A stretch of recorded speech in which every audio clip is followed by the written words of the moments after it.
Hello everybody, welcome back to Fastware. Today I have 10 common mistakes developers make that make their software slow and challenging to maintain. Number 10. Many developers still prefer using getters and setters for data members. Now, we have a little class which has getID and getName, setID and setName, and using such setters is bad. This is my thesis, and you should not do it. To demonstrate here, on the other side, I have a direct member access, where you have the same class, but then it's accessed through MID and MName, and so set and get only through direct member names. To demonstrate this, I have a benchmark, as usual, and at different scales, with 100, with 1,000, and with the 10,000 elements. And you can see clearly that running it with setters and getters is about 2 times slower. As you can see, it's terrible and you should not do it. So we should never use getters and setters for our data members. Now, in place number 9 is many people still prefer using classes to structs. Now, let me tell you a little story. A struct is just a class with all its data members public. That's all it is. Less typing, less problems, right? We don't have to do anything. This is just equivalent to saying class public. This is equivalent. And the reason why we prefer structs is because it's simple, it's clean, and it doesn't require anything else. And the performance, if you use direct member access for a class and a struct, is exactly the same. A benchmark at different scales demonstrate exactly the same. Now, let's move on to number 8. Number 8 is developers still prefer, for some reason, mixing data and behavior in their classes. Which, my thesis is, that is terrible, and you should not do it.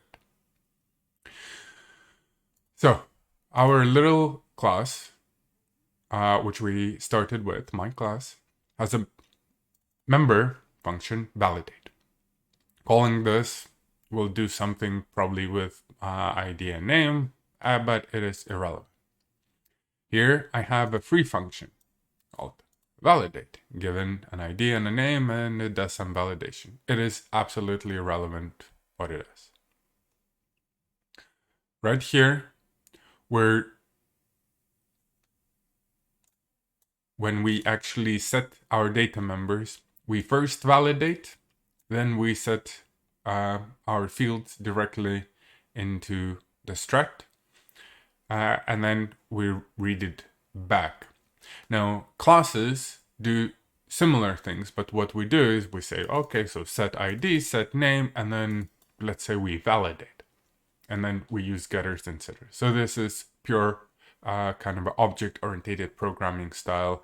This is more of a C++ or C fast or C++ fast style, I would say. And let me demonstrate through the benchmark. Exactly the same thing. Right here, using a class and member functions is about 2 times slower.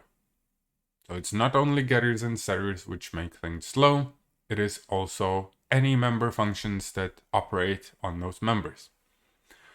Because obviously a class has one hidden member that when using structs you don't get for member calls, and that is this. It's a never member. It's an object referring to itself. Yes, which is with every member function call, it is injected into a function. So the first argument becomes this, and then the rest become whatever you written. So to avoid that and avoid that performance penalty, don't use classes. Number 7. Some API developers prefer to write their implementations in pimpl style, which is the private implementation and hidden data members. Here's my example. A pimpl example goes like this. You have some member functions and you have a internal forward declaration of a class pimpl. This is using a unique pointer, but you can use raw pointer and custom destructor. But here it says I have some deleter function and I have my forward declaration of class. Now it implements it. It is trivial. It doesn't matter how it's done. But using pimpl is not faster, but it is more convoluted. So here we're actually comparing just using this my class to using pimpl implementation, and as you can see, the performance between them are literally equivalent. There is nothing good about using pimpl implementation or hiding your data members. It's actually a sort of a misnomer from a past that this is somehow good, that users of your APIs will not know how the classes are implemented. It's actually not true at all. The more information a developer has about your API and your objects and whatnot, the better decisions they can make about how to use it. Let's move on to number 6. Developers, for some reason, I don't know why, use and mix actually cold data and hot data together. What do I mean by that? So I have a little struct. I follow my own advice. I use a struct. And I have all my data, ID, name, everything in one little struct. And then when I need to use it, I have a vector of my little datas. And I just go ahead and initialize all that data, and then in my test, what I do is access one particular field in there. That's data. Obviously, this is terrible because while you're accessing data, you're not accessing attribute, type, name, and ID in those calculations. Therefore, mix of data is terrible. And because you're using only data, the ID, name, type, and attributes variables are being loaded into the cache, polluting your cache, and therefore every time you need to access your data, you need to jump through garbage, pretty much, because it's unused, to access some real data that you actually want to use. This is something that you should not do if you care about performance in your systems at all. So, what's the better approach? We talked about it earlier, and I had prepared videos on this. You can see the full video in the card above my head. So what we do is we separate each member in its own little vector, or actually group the data that is transformed together in its own vector, such as this. We know that, for instance, data will be used together, so we put all of that in a single array.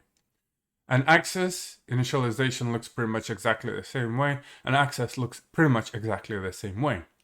The only difference is how the data is stored in memory, and is it better?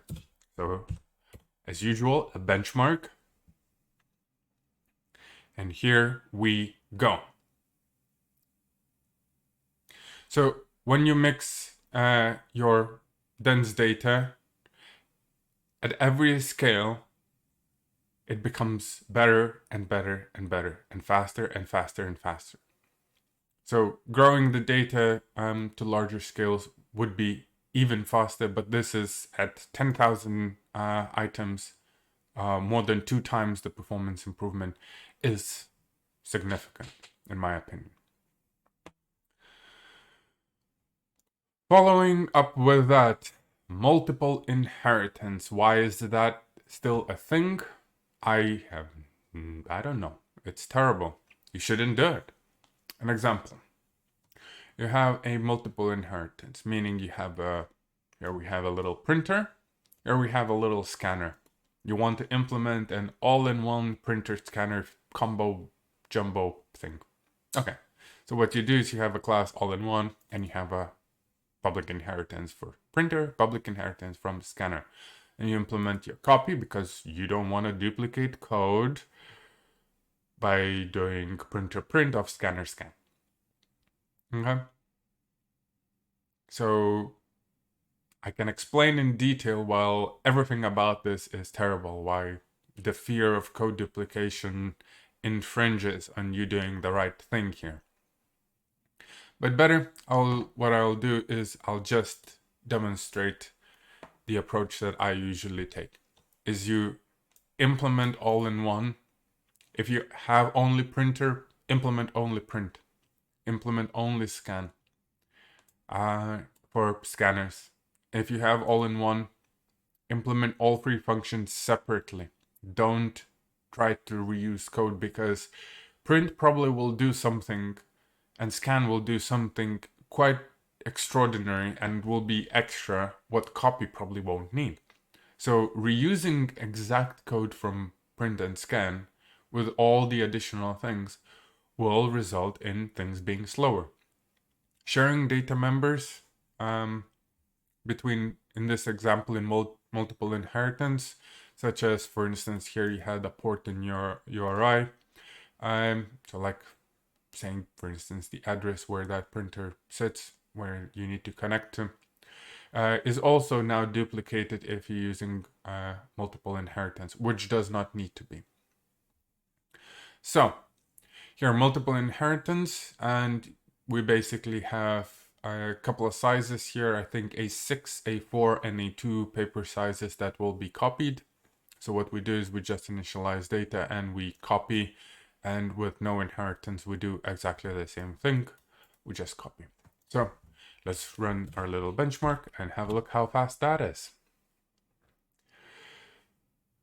So here it is, from just over 2 times to about 4 times, and yeah, so about 4 times faster with no multiple inheritance, just doing the right thing. And I think it's pretty clear that we should not mix data from different objects blindly. We should look very carefully of what we need in that particular case. We should put our data first, not the code. Code duplication is not a problem. Stop trying to solve it. It's actually the incorrect data manipulation that is the problem. Next on my list is we still use polymorphism. Why? It's terrible. It's terrible for performance. It's terrible when you want to debug it. It is also almost impossible to actually track through the code. You cannot maintain it. It's terrible. Don't use it. And here I have an example. So we have a polymorphism. We have only 2 objects. So poly A and poly B have some sort of a vector. And then what we do is we iterate over our data, and for each object we have a piece of data, and we call it compute. And we get some result. Much better approach is to separate 2 objects separately, type A and type B. They have their own individual vectors. They're separated and pushed separately. And then when you would need to iterate, you would iterate over first vector and then over second. So here, as my test goes through. So you do all A computes and all B computes. Now I can hear already the objection of saying, hey, well, but what if I have one and the other and then one and the other? Okay. In anticipation of that, I have actually a union example as well. So you have two types exactly the same as used above, type A and type B, but now you have a type union with an enum deciding which one it is. So they are different sizes, so the union will occupy the maximum size of all of these types. So it's not optimal, but it can be done. And here you initialize either type A, type B, and then when you compute, you just say, here it is, we just iterate over types, and then I have a switch case here. There are better ways of doing it rather than a switch case, but let's leave it there. So here is my three examples. So a polymorphic interface, polymorphic classes, or a non-poly implementations. So which one to choose? So obviously, a famous benchmark will do. And let's run. At different scales, our tests show how our problem scales from kind of a small to medium to sort of a semi-large. And as you can see, using polymorphism is just terribly expensive. A non-polymorphic implementation is about 4 times faster. The union implementation is about 3 times faster than a polymorphic one. So I think that's pretty good. And we can see that this is replicated from the smallest scales to the largest scales. That we can, if we just segregate our data correctly into their own vectors with not doing any extra sharing or whatnot, we could get about 4x performance improvement if we're not using polymorphism. We can get about 2.5x performance improvement if we go with the union approach, but that is a last resort. I don't know if there are real problems that the union version would be absolutely required for. Perhaps an event system for user input, but maybe that's about it. Other than that, there is always a seam that you can separate types into their own collections. So try to use that. Now, let's move on with our 10 terrible things. And this one is shared pointer. Or more abstractly, it is managed pointers generally. Smart pointers, whatever you want to call them. So we have a class. Let's have a look at our class. Our class has some dependency injected as a shared pointer. It requires, we will start here with a calculate answer. So that dependency is stored. And then when you calculate answer, it basically picks up some values from a dependency and then returns through the calculate, right? So this is how we tend to do it these days. This is how we do dependency injections and whatnot. So as you can see, here we have our dependency. Here we have some objects, and then we push these objects with that dependency. The dependency is shared across all the objects. And when we test, we just do calculate answer. Now I would like to present a second option where your dependency is some sort of just a struct. And when you calculate answer, you just pass that struct directly into the free function. The free functions look exactly as you would expect. So you have some dependency which is required, and you're literally just passing it into the calculate answer. So this is our number 3 of terrible things. So using a shared pointer dependency injection pattern, it's fine if you want to exercise your code and slow it down. However, as you can see, at different scales, I can get almost 3x performance improvement if I just use a free function rather than using a shared pointer or in any smart pointer, to be perfectly honest in that example. So with that in mind, now let's follow to number 2 of the terrible things to do, which was that other piece of code that you saw, returning a smart pointer which has some getters and whatnot. Like what we don't know how to do this. We go ahead and do the most terrible thing that we want to do. We have some result class. And then what we do is we return a unique pointer to result class when we calculate results. Because, I don't know, maybe one caller wants some piece of information and the other caller wants other piece of information. And we result class stores all of it because calculate result calculates all of it.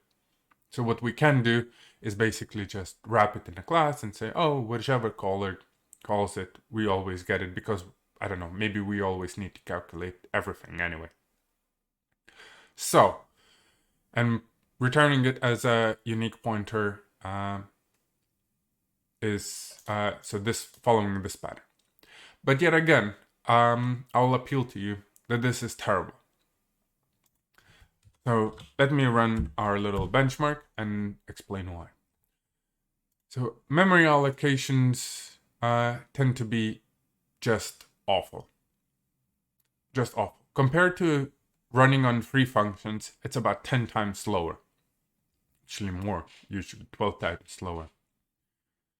And it is just impossible to maintain. Only return data what is absolutely necessary.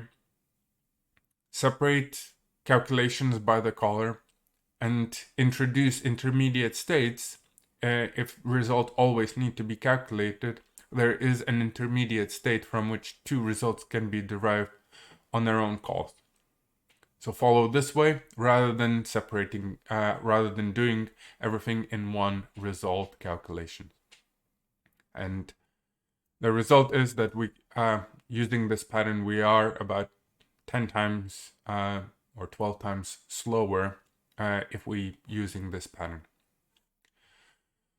And my last point, and I entitled it One Drop at a Time in the Raging River. So this is my sort of a biggest pet peeve.